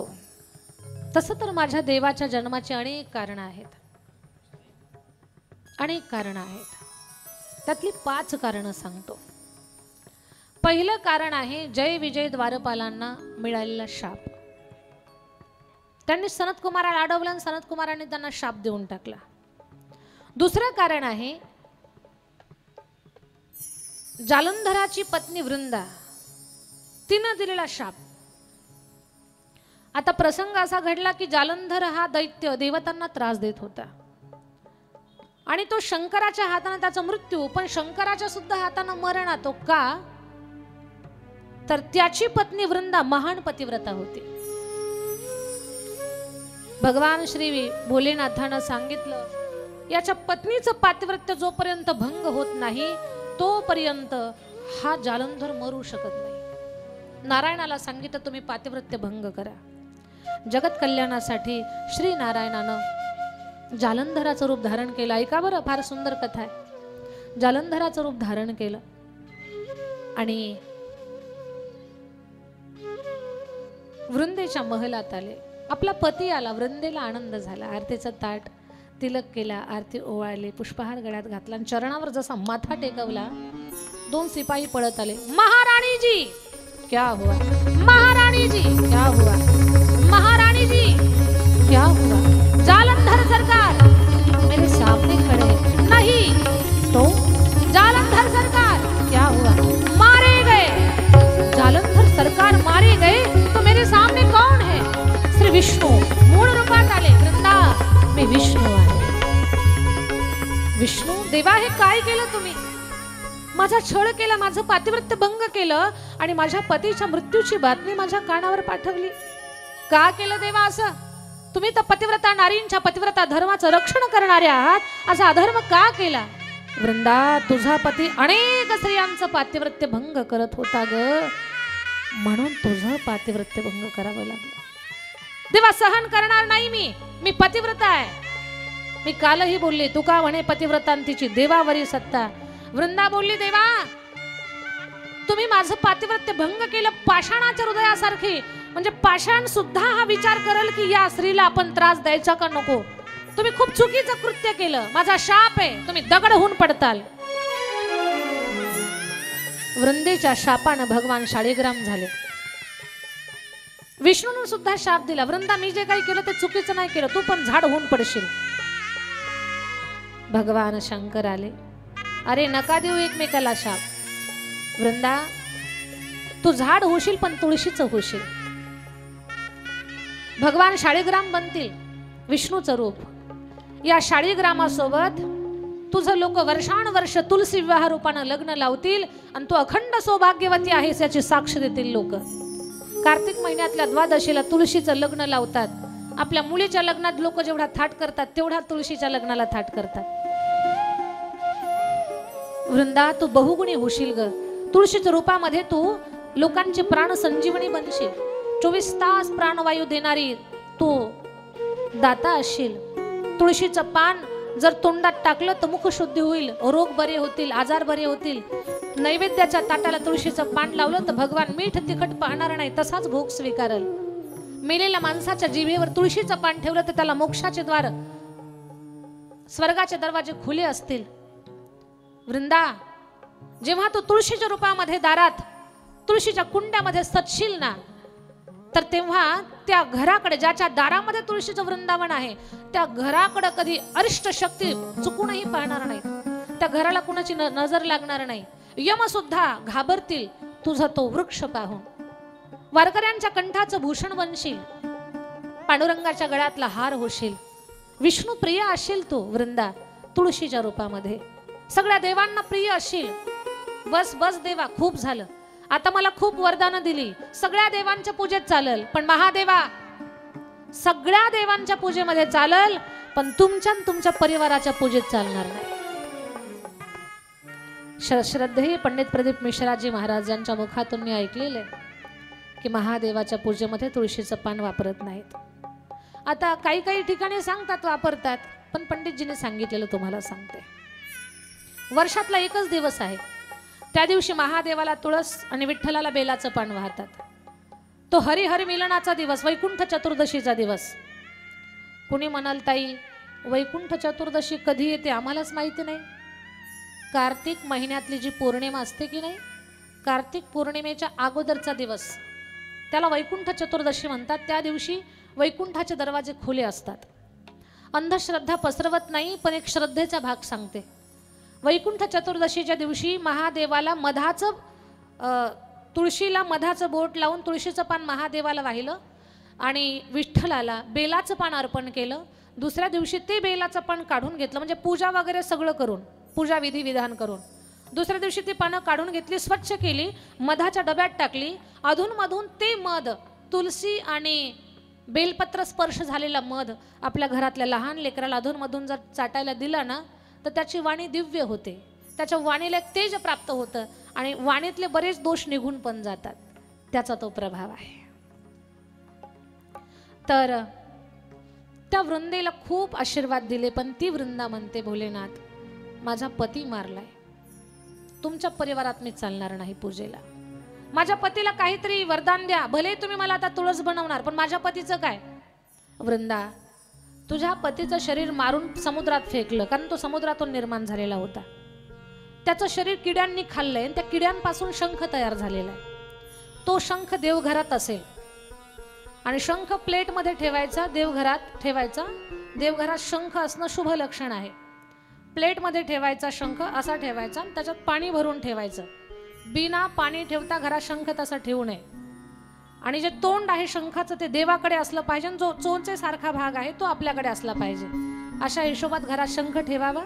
घरातल्या पुरुषांनी ज्येष्ठांनी शंख वाजवावा, म्हणजे त्या घरावरती शक्यतो कुठली अडचणी संकट अरिष्ट येत नाही. हे वरदान भगवान भोलेनाथानं दिलेलं आहे. उमापती महादेव की जय जय. वृंदा रागात होती, देवा तुम्ही दगड तल व्हाल, पण माझं मन राहवत नाही. मी तुम्हाला शाप देते, आज माझ्या पतीच्या गैरहजेरीमध्ये आलात ना देवा, तुमच्या गैरहजेरीमध्ये माझा पती तुमची पत्नी चोरून घेऊन जाईल. पार्वती, हा शाप त्याच्यासाठी माझ्या रामाचा होता. तिसरं कारण, नारदजीनं दिलेला शाप. माता पार्वती म्हणता, किती लोक शाप देत आहे, कोणी वरदान तर देणार आहे की नाही. पार्वती ही लीला आहे जगत कल्याणासाठी. नारदजीनं शाप दिला. आता ती विस्तारानं कथा सांगायला वेळ नाही आपल्याकडे. नारदजीला एकदा अहंकार झाला होता काम जिंकल्याचा, पण कामदेवानं नारदजीला 3 गोष्टीने जिंकलं. फुलांचा हार, नमस्कार आणि स्तुती. या 3 गोष्टी माणसाला फसवणाऱ्या असतात. फुलांचा हार, नमस्कार आणि स्तुती. स्तुती फार कठीण आहे, स्तुतीनं माणसं फसतात. एक उदाहरण सांगते, सर्वांच्या परिचयाचं उदाहरण आहे ते, आणि उदाहरण फार गोड आहे. वक्ता बदलला की त्यातला गोडवा बदलतो त्या उदाहरणातला. खूप जुनं उदाहरण चालत आलेलं आहे ते. सगळ्यांनी ऐका, स्तुती कशी फसवते. 3 मुली अतिशय देखण्या होत्या, अतिशय सुंदर, नक्षत्रासारख्या, पण त्यांचं कुठेच जमत नव्हतं लग्न. पूर्वी मुलींचं जमत नव्हतं, आता मुलांचं जमत नाही. काळ बदललं ना. काळ कधीच कायम कुणाचा नसतो, जो बदलतो त्याचंच नाव काळ आहे. त्या मुलींचं जमत नव्हतं. वडील म्हटले, पोरींनो आता हा माझा शेवटचा प्रयत्न आहे, तुम्ही एकाच घरामध्ये 3 जणी जाणार, पण पाहुणे जाईपर्यंत बोलायचं नाही. का जमत नव्हतं. तिघीकडे बोलण्यातले 3 दोष होते, एक तूताणी, एक गेंगाणी आणि एक बोबडी. पुरी म्हटलं, पप्पा मी बाबा बाबा बोलणारच नाही. ठरलं त्यांचं. पाहुणे पाहायला आले, नक्षत्रासारख्या पोरी पसंत पडल्या. सुपारी फोडली, तारीख काढली, पाहुण्यांना स्वयंपाक केला. एवढ्या सुगरण होत्या ना, म्हणजे त्या सुंदर जेवढ्या होत्या ना तेवढ्या सुगरण पण होत्या. आता फक्त सुंदर आहेत, सुगरण. आता कणकीत पुरण घालतात का पुरणात कणिक घालतात हेच कळत नाही. पुरणपोळी येते का? हो दीदी पुरणपोळी येते मला, बनवून दाखवा पुरणपोळी. किचन मध्ये गेलं, मोबाईल ओपन केला, पुरणाची पोळी कशी बनवतात मोबाईलवर सगळं आहे. पुरण शिजवलं, गाळ बनवलं, गुळाला ते काय असतात मिक्स केलं, सगळं पुरण झालं. कणिक बनवली, कणिक भिजवली, आणि मग आता पोळीची प्रोसेस. एका हातात कणकीचा गोळा, एका हातात पुरणाचा गोळा. मोबाईल समोर डोळ्यानं पाहते, इकडं चालू आहे. आणि आता पुरणात कणिक घालायचे का कणकीत पुरण घालायचं, तेवढ्यात नेटवर्कच गेलं, मोबाईल स्विच ऑफ. एका हातात कणिक, एका हातामध्ये पुरण. फक्त त्यांच्याकडे पाहते, पुढं काय करावं तेच कळना. मला सांगायचं एवढंच आहे, आता सुंदर आहेत, असतील बिचाऱ्या काही सुगरण, पण सुंदर. पण त्या सुगरणही होत्या आणि सुंदरही होत्या. असला स्वयंपाक केला ना, भजे, आमटी, खीर, कढी, वडी, बासुंदी खूप बनवलं. जाम सुंदर केला स्वयंपाक. पाहुणे जेवायला बसले. सकाळी 10 वाजता आलेले पाहुणे दुपारच्या 4 वाजता जेवायला बसले. पाहुण्यांनी जेवण चालू केलं. एक छोट्या पोटाचा पाहुणा होता, पटकन पोट भरलं त्याचं. वडील वाढत होते, मुली आणून देत होत्या. वडिलांचा आग्रह होता, आणखी घ्या, आणखी घ्या. छोट्या पोटाचा पाहुणा म्हटला, माझं पोट तर भरलंय, पण या पोरी बोलत का नाहीत, नेमकी अडचण काय आहे. काहीही करून या पोरींना बोलतं करायचं. त्या चतुर पाहुण्यानं वाटीकडे पाहिले, का वाटीमध्ये कढी होती, जिऱ्याची फोडणी दिलेली. आणि ती कढी पाहिली, तो म्हटला आता बोलतं करतो. कढीमध्ये त्यानं 5 बोटं बुडवली आणि फुरकन फुरका मारला. म्हटलं वाह, काय कढी झाली, अशी कढी आम्ही आजपर्यंत खाल्ली नाही. काय काय घातलं असेल या कढीला. जिनं कढी केली ती पातीला घेऊनच बाहेर पळाली. ती म्हटली, पाहुणं कलियुग गोल झाले का, थकाल पाथून घामाघूम झाले मी. त्या जीव धातलं, मी उधातलं, ताई ताय धातलं, ताई ताय धातलं, ताई ताय धातलं, वालू का थोली घ्या ना पली पली कली. ज्यानं कढी मागितली ते कढीच्याच पातील्यात पडलं. तोंडानं काय नाकानच कढी ओढायला लागलं. मग पातील्यातली कढी नाकात, नाकातली कढी पातील्यात, विचारूच नका. दुसरी होती मध्ये मध्ये अडकत होती. अग कशाला बाबा बाबा बाबा बाबा बाबा बोलली, एवढा बोलायला अर्धा तास लागला. ज्याला शिरा वाढत होते त्याच्या नरड्यातच घास पपा पपा फसला आणि तो शिऱ्याच्या टोपल्यात पपा पडला. तिसरी होती गेंगाणी. काय केलं तुम्ही? सांगितलं होतं बोलू नका. कशाना बोलणार? आता जमण्यानं मोठ. जेवत्या ताटावरनं पाहुणे असे पळाले, पुन्हा त्यांनी कोपरगावचं तोंड पाहिलंच नाही.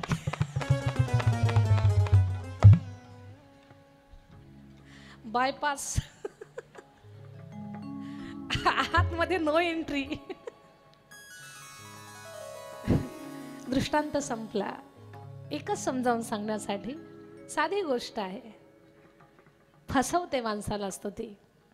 नारदजी फसले. स्तुती, फुलांचा हार आणि नमस्कार. पण पुढे भगवान परमात्मानं त्यांच्या अहंकाराचं हरण करण्यासाठी छोटीशी लीला केली. विश्वमोहिनी. तिला पाहून मन मोहित झालं. नारदजींना पुन्हा तिथे विश्वमोहिनीनं डावललं. नारदजींना राग आला. भगवान श्री नारायणाच्या गळ्यामध्ये वरमाला घालून ती गेली. नारदजीला राग आला. भगवंता विष्णू, जिला मला प्राप्त करायचं तिला तुम्ही घेऊन निघालात. शाप आहे माझा. तिचा माझा वियोग केला, तुमचा आणि तुमच्या पत्नीचा वियोग होईल. या कारणानं पार्वती माझ्या देवाचा अवतार, स्वयंभू मुनी आणि शतरूपा माता यांच्या तपश्चर्येला प्रसन्न होऊन भगवान परमात्माचा अवतार आहे. देवाच्या अवताराचं पाचवं कारण प्रतापभानू नावाचा राजा, आणि त्या राजानं चंद्र सूर्य असे तोपर्यंत राज्य टिकावं याच्यासाठी केलेला प्रयत्न, पण त्या प्रयत्नाला आलेलं अपयश. साधूंनी धर्मभ्रष्ट होईल, धर्मभ्रष्ट करायला निघाला हा राजा. राग आला त्यांना आणि त्यांनी प्रतापभानूला शाप दिला. राजा, 1 वर्षाच्या तुझ्या कुळामध्ये कोणी दिवा लावायला सुद्धा राहणार नाही आणि राक्षस योनीला जाशील तू, असा प्रतापभानूला शाप दिला. तोच प्रतापभानू रावण, त्याचा भाऊ अरिमर्दन, कुंभकर्ण आणि धर्मऋषी नावाचा प्रधान विभीषण, त्या रावण कुंभकर्णाची जोडी मारण्यासाठी माझ्या रामाचा अवतार. चला, ज्या पुण्यभूमीमध्ये राघवेंद्र सरकाराचा जन्म होतोय त्या नगरीचं वर्णन फार सुंदर आहे. ज्या भूमीमध्ये विकारांचं युद्ध नाही अशी अयोध्या, अयोध्या जिथे विकृतींचं युद्ध नाही त्या अयोध्या नगरीचं वर्णन फार सुंदर. शरयू तीरावरी अयोध्या,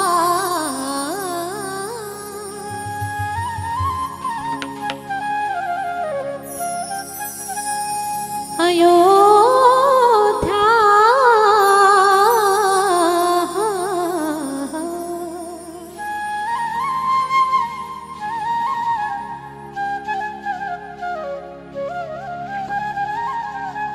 जय हो. आमच्या रामदादासाठी एकदा टाळी वाजवू ना आपण. फार सुंदर. शरयू तीरावरी अयोध्या, म्हणून रमित नगरी. अयोध्या म्हणून रमित नगरी, अयोध्या म्हणून रमित नगरी, अयोध्या म्हणून रमित नगरी, अयोध्या म्हणून रमित नगरी, अयोध्या म्हणून रमित नगरी. त्या नगरीच्या विशालतेवर उभ्या राहिल्या वास्तू सुंदर. त्या नगरीच्या विशालतेवर उभ्या राहिल्या वास्तू सुंदर. मधुर वाहती रथबाजी गज पथिक चालती, नटुनी चालती. अयोध्या म्हणून रमित नगरी, अयोध्या म्हणून रमित नगरी, अयोध्या म्हणून रमित नगरी, अयोध्या म्हणून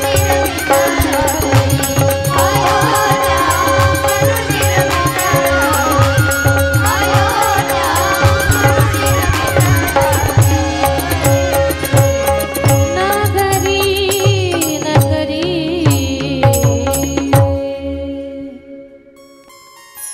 सुंदर अयोध्या नगर. त्या नगरीचा राजा दशरथ, त्या दशरथाच्या 3 पटराण्या कौशल्या, सुमित्रा आणि कैकेयी. राजा खूप चांगला आहे, धर्मात्मा आहे, प्रजेचं पुत्रवत पालन करणार आहे, लेकरांसारखं प्रजेवर प्रेम करणार आहे. स्वर्गीय साहेबांनी सुद्धा या कोपरगाव आणि या पूर्ण मतदारसंघावर एवढं प्रेम केलंय, त्याच प्रेमाचं प्रतीक म्हणून आपण सगळेजण त्यांच्या स्मृतीमध्ये एकत्र आलेलो आहोत. उगीच माणसं येत नाहीत एकत्र, कुठेतरी ती कृतज्ञता तुमच्या उपस्थितीवरनं लक्षात येते.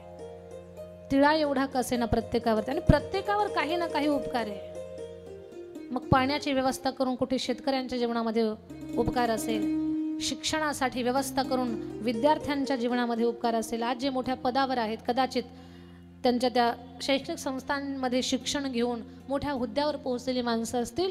प्रत्येकाच्या जीवनामध्ये काही ना काही खारीच्या करूपण असे ना उपकार आहे, आणि ती कृतज्ञता तुम्ही सुद्धा सांभाळली, जपली. त्या कृतज्ञतेचं रूप म्हणजे तुम्ही सगळेजण इथे उपस्थित आहात. हा अंतःकरणातला कृतज्ञता भाव आहे. राजा खूप चांगला, खूप चांगला. त्या राजाच्या जीवनामध्ये एक उणीव आहे, दुःख आहे की त्याला संतान नाही. जीवन असंच असतं, ते कधी कुणाला परिपूर्ण मिळत नाही, आणि पूर्ण मिळालं तर भगवंताची आठवण कोणी काढणार नाही. देवाची आठवण काढावी म्हणून काही ना काही वजाबाकीचा भाग असतोच माणसाच्या जीवनामध्ये. परिपूर्ण जीवन कोणाला नाही. या जगामध्ये कोणीच संपूर्ण नाही, कोणीच नाही, कोणी सर्वज्ञ नाही. जो सर्वज्ञ आहे तो भगवान आहे, जो संपूर्ण आहे तो भगवान आहे. बाकी आपण सामान्य जीव आहोत. प्रत्येकाच्या जीवनामध्ये काही ना काही, कुठल्या ना कुठल्या गोष्टीची उणीव असते. सुख दुख दोनों रहते जिसमें, जीवन है ओ गांव, कभी धूप तो कभी छाव. माझ्या ताई दादांनो, माणसाच्या जीवनामध्ये ऊन सावलीचा खेळ असतो. कधी अनुकूल कधी प्रतिकूल भाव जीवनामध्ये उभे राहत असतात. पण मनासारखं घडलं तर खूप काही उड्या मारायची काही गरज नाही. मनाविरुद्ध काही घडलं तर असं खूप काही दुःखी पण व्हायची गरज नाही. सगळ्यांसाठी सांगते, कायम या जगात सुखी कोणी नाही आणि कायम दुःखी सुद्धा कोणी नाही. न नित्यम लभते सुखम न नित्यम लभते दुःखम. कायम दुःखही नाही आणि कायम सुखही नाही. कायम कुठलीच गोष्ट या जगामध्ये कुणाला मिळालेली नाही. बदल आहे, बदल आहे. जो बदलतोय त्याचं नाव संसार आहे. या संसार चक्रामध्ये आपण सगळेजण आहोत. किती बदल आहे टेन्शन घेऊ नका, पण प्रामाणिकपणे मला सांगा. काल का परवा काल बोलले की नाही मला आठवत नाही. खरं सांगा मला, 200 वर्षापूर्वी आपल्यापैकी किती लोक होती कोपरगाव मध्ये? 200 वर्ष अगोदर एक तरी हात उंच करा ना. 200 वर्ष अगोदर आपल्यापैकी किती लोक होते कोपरगाव मध्ये? बरं जाऊ द्या. आणखी 200 वर्षानंतर किती जण थांबणार आहेत इथंच मुक्कामाला? आता तरी हात उंच करा, ही तर आपल्या हातातली गोष्ट आहे ना. एकही नाही, ती गोष्टच आपल्या हातात नाही.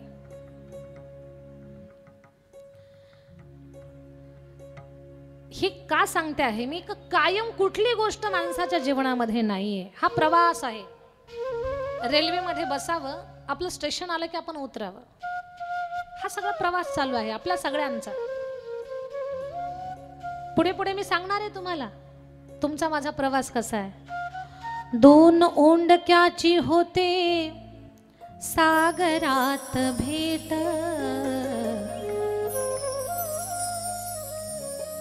दोन लाकडाचे ठोकळे प्रवाहात एकत्र वाहत वाहत चालतात. आपण पण लाकडाचे ओंडकेच आहोत असं गृहीत धरा. आम्ही बीड जिल्ह्यातून बरेच ओंडके आलेलो आहोत. काही अमरावतीचे ओंडके आहेत, काही जळगाव जिल्ह्यातले ओंडके आहेत, कोपरगावचे भरपूर ओंडके आहेत, काही शेजारच्या गावावरनं ओंडके आलेले असतील. वेगळ्या वेगळ्या गावचे ओंडके इथं जमा झालेले आहेत. आपला प्रवास चालू आहे रामकथेचा. 7 दिवसाचा हा प्रवास, 7 दिवसाची संगत आहे. काला झाला की हा प्रवास आपला वेगळा होणार आहे. एक लाट तोडी दोघा पुन्हा नाही गाठ. तर हे सगळं सांगण्यापाठीमागे एकच सूत्र आहे की बदल एक माणसाचं ते स्वरूप आहे किंवा जीवनाची ती एक शैली आहे. कायम सुखी करू नये, कायम दुःखी करू नये आणि सगळं संपूर्ण सगळ्यांच्या जीवनामध्ये मिळतंय असं पण काही नाहीये. राजा दशरथ खूप चांगला आहे पण संतान नाही, हे दुःख राजाच्या अंतःकरणामध्ये. दशरथजी त्या दुःखाला सावरतायत. एक दिवस दशरथजीला स्वप्न पडलं. स्वप्नामध्ये 2 पुरुष आणि 1 स्त्री यांची हत्या त्यांच्याकडनं झाली आणि ब्रह्ममुहूर्तावरती स्वप्न पडलं. काही काही स्वप्न खरी होतात. जी ब्रह्ममुहूर्तावरती जी स्वप्न पडत असतात ना ती खरी होतात, पण स्वप्न सुद्धा तशी असावी लागतात. काही लोकांना काही पण स्वप्न पडतात, त्या स्वप्नांना काही अर्थ पण नसतो. खरं तर स्वराज्याचं स्वप्न माँसाहेब जिजाऊ यांना सुद्धा पडलेलं होतं, पण ते त्यांचं स्वप्न सत्यामध्ये उतरलं. एक वाक्य सांगेन मी तुम्हाला. स्वप्न असावीत माँसाहेबांसारखे, स्वप्न असावीत शिवरायांसारखे, स्वप्न असावीत अहिल्यादेवी होळकरांसारखे, स्वप्न असावीत सावित्रीबाई फुलेंसारखे. जे राष्ट्र म्हणजे राष्ट्रासाठी ज्यांनी खूप काही केलं ना, या लोकांना जे स्वप्न पडत होते ना तसे स्वप्न पडले पाहिजेत आपल्याला. माँसाहेबांना पण स्वप्न पडलं स्वराज्याचं, हे राज्य व्हावं ही स्त्रींची इच्छा. वाक्य कान देऊ नाही का? सपने ओ नहीं होते जो सोने पे आते हैं, सपने ओ नहीं होते जो सोने पे आते हैं, अरे सपने तो ओ होते हैं जो सोने ही नहीं देते. स्वप्न ती नाही जी झोपल्यावर पडतात, तो पित्त दोष असतो, पित्त प्रकृती. स्वप्न ती नाही जी झोपल्यावर पडतात, स्वप्न ती आहेत की जी माणसाला झोपू देत नाही. चांगलं करण्यासाठी छत्रपती शिवरायांना स्वराज्याच्या स्वप्नानं झोपू दिलं नाही. ज्या काळात माणसं 100 वर्ष जगत होती त्या काळात 50 वर्षाचं आयुष्य जगले महाराज, फक्त 50 वर्ष. अरे 50 वर्ष गेले कुठं? तुमच्या माझ्यासाठी त्यांनी स्वप्न पाहिले, हे स्वराज्य उभं करण्यासाठी. स्वप्न सुंदर असावं. काही स्वप्न खरी होतात. दशरथजींना स्वप्न पडलं, स्वप्नामध्ये 2 पुरुष 1 स्त्री हत्या झाली. हा स्वप्न दोष निवृत्त व्हावा याच्यासाठी काय करावं? मग वशिष्ठजींनी सांगितलं, राजा 3 श्वापदांची हत्या करून आण. आवाजाच्या दिशेनं बाण सोडावा आणि त्या बाणानं सुद्धा लक्ष वेधावं. एवढे धनुर्विद्येमध्ये पारंगत होते दशरथजी, पण गुरुनं सांगितलंय 3 श्वापदांची हत्या करायची. सरोवराच्या काठावरती एखादं श्वापद पाणी पिण्यासाठी येईल, त्याची हत्या करेन मी आणि मी घेऊन जाईल. सरोवराच्या काठावर एका झाडावरती राजा बसला. मध्यरात्रीची वेळ आहे. श्रावणबाळ नावाचा एक युवान आंधळ्या मायबापाची कावड घेऊन काशीच्या विश्वनाथाच्या दर्शनाकरता निघाला. अंध असल्या कारणानं दिवस रात्र कळत नव्हती, पण दिवस रात्र एक करून मायबापाला काशीपर्यंत पोहोचायचा ध्यास त्या तरुण श्रावणाला, त्या युवान श्रावणाला लागलेला होता. मध्यरात्रीला तहान लागली. बेटा श्रावणा, पाणी आण बरं. कावड खांद्यावरची उतरवली, हातात झारी घेतली, पाण्याचा शोध घेऊ लागली. श्रावणाची नजर तुडुंब भरलेलं सरोवर पाहिलं, आनंद झाला. आता माझ्या आई बाबांना मी पाणी पाजतो.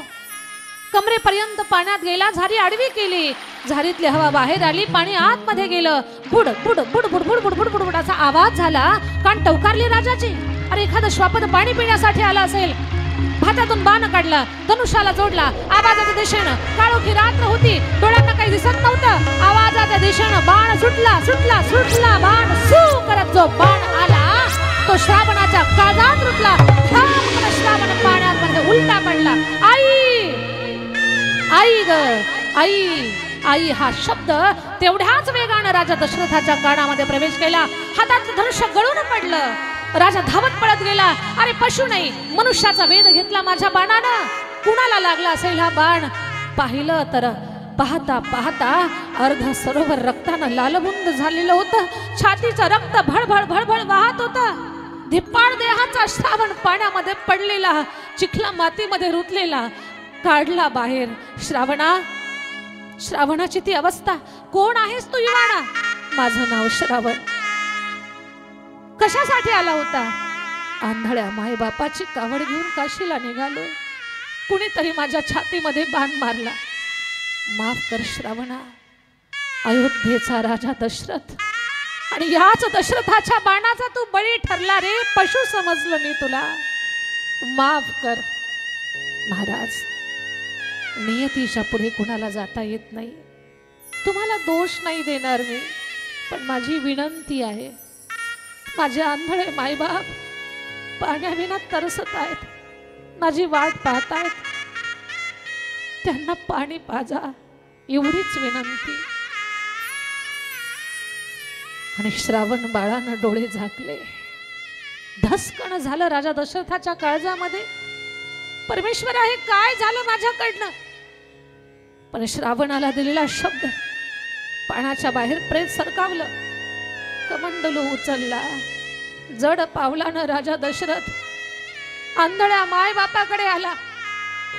हातातला कमंडलू त्यांच्या हातात दिला आणि निशब्द होऊन राजा तिथे गुडघे टेकून बसला.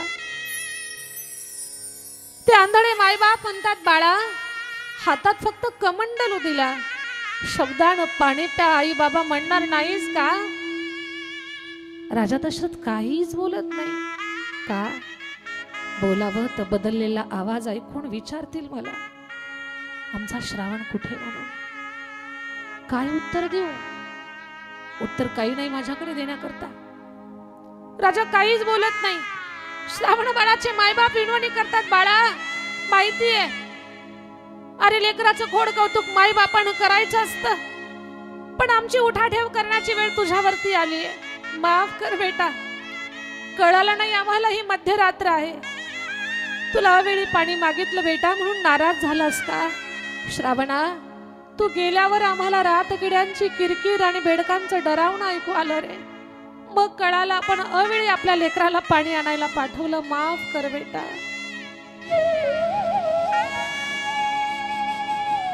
श्रावणा, फक्त एकदा आई म्हण. श्रावणा, एकदा बाबा म्हण. काही नको रे बाळा, आम्हाला आजपासून त्रास देणार नाही तुला. श्रावणा, एकदा आई बाबा म्हण, नाही देणार तुला त्रास. बोलत नाही काही राजा दशरथ. का?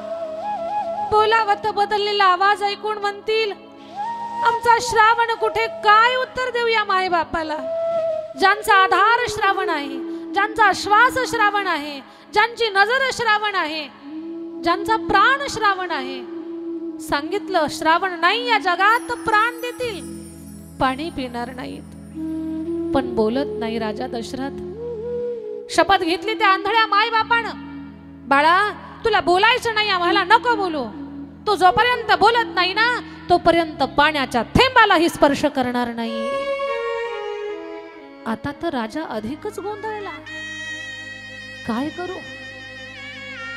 आणि मग नाईलाज झाला. सांगावं लागलं दशरथाला, माफ करा महाराज, मी तुमचा श्रावण नाहीये. कुठे आमचा बाळ? एखाद्या श्वापदाने हल्ला केला का? कुणी आमच्या लेकराचा घात केला का? काय झालं महाराज? काय झालं? सांगा, काय झालं? मी राजा दशरथ सत्य सांगतो तुम्हाला महाराज. शर्याला तो धावणी आला काळ, विहळला श्रावण बाळ. शर आला तो धावणी आला काळ, विहळला श्रावण बाळ. हे आई रे दीर्घ फोडुनी आख,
लेकराच्या मृत्यूची बातमी ऐकल्यानंतर त्या आंधळ्या मायबापांची अवस्था काय झाली असेल. शरीर टाकलं हो त्यांनी जमिनीवरती. गडबडा लोळायला लागली. राजा, हे काय सांगता तुम्ही? काय केलं होतं आमच्या लेकरानं की तुमच्या बाणाचा बळी बनवलं त्याला? महाराज, आमचं श्रावण आमचं सर्वस्व निष्पाप लेकराला मारून मिळालं काय तुम्हाला? पशु समजलो. पशु समजता? माणसाला पशु समजता? चुकलो. काय चुकलं? आमच्या वृद्धांचा आधार हिरकावून घेतला. आंधळ्या मायबापाची काठी हिसकावून घेतली तुम्ही आणि म्हणता पाणी प्या. प्या पाणी महाराज. दूर लोट राजा तुझं ते पाणी. अरे आम्हाला पाणी पाजणार या जगात नाही. तुझ्या हाताचं पाणी नाही पिणार आम्ही राजा. नाही पिणार तुझ्या हाताचं पाणी. श्रावणा श्रावणा श्रावणा श्रावणा श्रावणा श्रावणा श्रावणा करून तडफडू लागली. शाप दिला. राजा, मरतोय आम्ही आता. नाही पेत पाणी. मरतो राजा, मरतो आम्ही. शाप देतो तुला. पुत्र वियोगाचं दुःख काय असतं राजा? नाही कळणार तुला. नाही कळणार. त्याच्यासाठी बाप व्हावं लागतं. तेव्हा लेकराच्या मृत्यूचं वार्ता ऐकल्यानंतर काय होतं ते राजा तुला कळेल. असं नाही कळणार. राजा, माझा शाप आहे. आमचा शाप आहे तुला. 4 पुत्र होतील. 4 पुत्र होतील. पण अंतकाळी एकही पुत्र तुझ्या जवळ नसेल राजा. पुत्र पुत्र पुत्र करून मरशील राजा. तडफडून मरशील. श्रावणा श्रावणा श्रावणा श्रावणा श्रावणा श्रावणा करून वृद्ध माता पित्यांनी प्राण सोडला. राजा दशरथ गोंधळून गेला. तिन्ही प्रेत एका चितेवरती चढवली.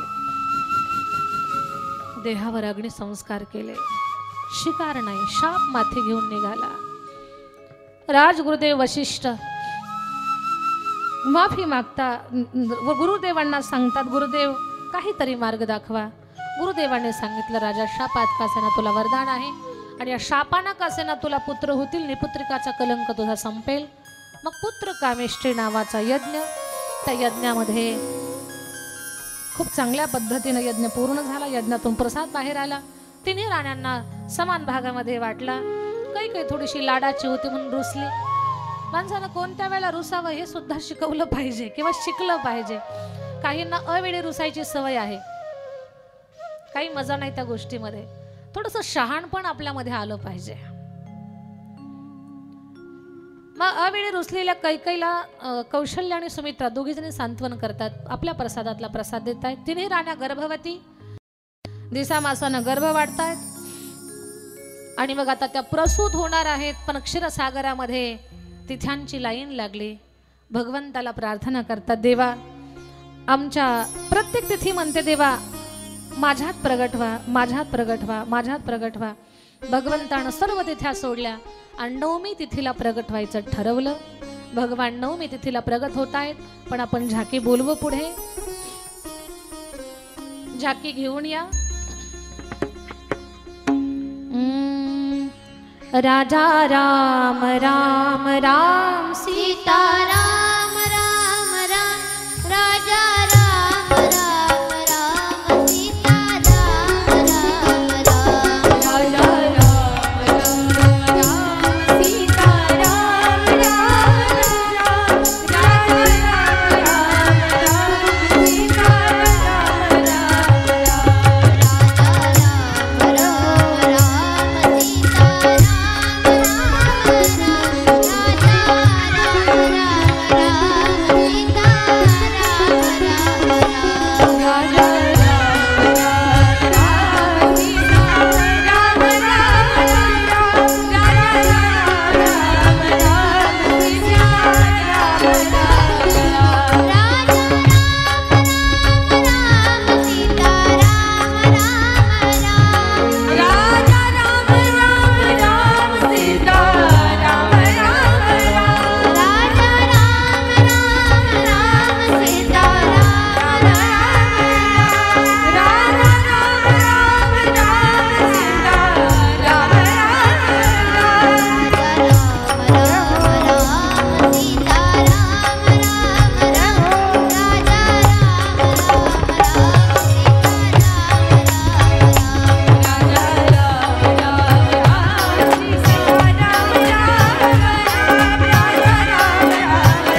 छोटी छोटी थोडं बाळांना मागे घेऊ, नंतर हे फटाके तुम्ही लावा.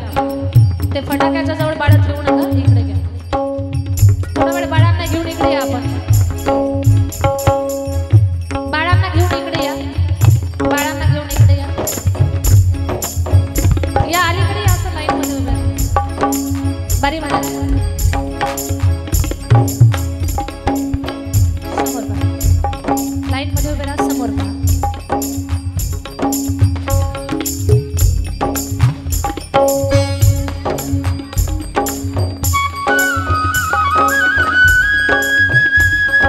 आता लावू शकता तुम्ही. चैत्र महिना शुद्ध पक्ष, सूर्य माध्यान्नी आला, नवमी तिथी आणि विश्वाचा मालक निसर्ग सजला. नवीन नवती पालवी फुटलेली आहे. ब्रह्मांड नायक भगवान परमात्मा माई कौशल्याच्या पोटी दशरथाचे पुत्र राम प्रभू रामचंद्र भगवान की जय. रामचंद्र भगवान की जय. रामचंद्र भगवान की जय. भगवान परमात्माचं प्राकटीकरण झालेलं आहे.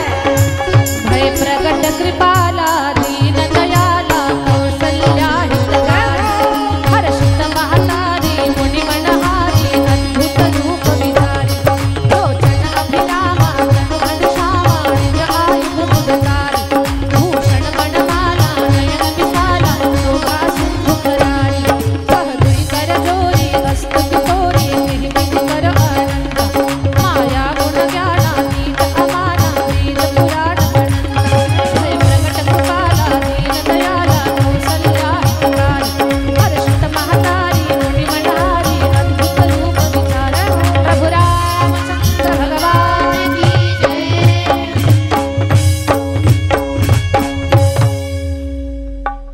आता तुम्ही खुर्ची. दोन प्रहर कागशिरी सूर्य थांबला.